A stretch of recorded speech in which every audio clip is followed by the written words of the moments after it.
I am honored to request our Honorable Chief Guest, Professor Dr. Bhaskar Gupta, to please come on the stage and share some words of wisdom. Sir, please, the stage is yours. Can we have a big round of applause? Well, my dear freshers, it's okay. And I believe there may be some other guardians and other such people in the audience whom I can see but feel, and the dignitaries on the dais. My relationship with your institute, GNIT, also goes back for quite a long time. The founder, Taranjit Singh ji, had been quite a close friend of mine, and Vidut, of course, is sitting here. So I know the progress route of this institute, how the institute has flourished over the years.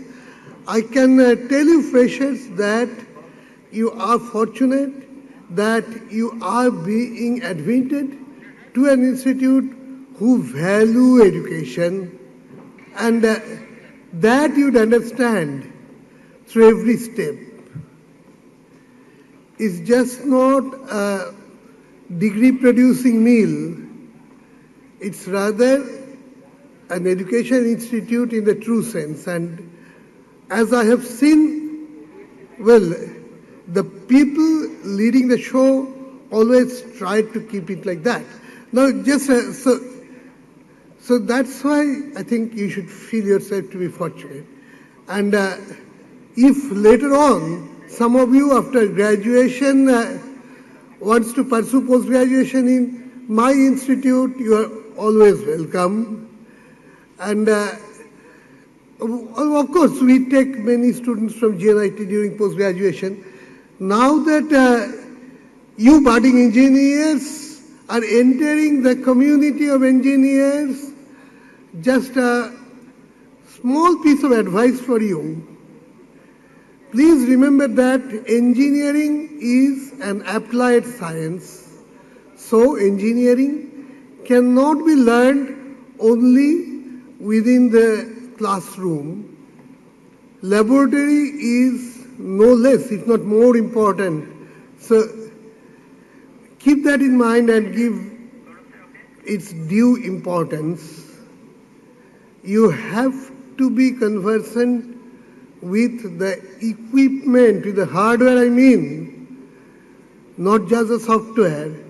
I have been teaching, I'm an engineer also, of course, before being a vice chancellor, and I have been teaching engineering for last 40 years or more, and I have produced some quality engineers who are chairing the Ivy League Institute departments like Georgia Tech, Purdue even.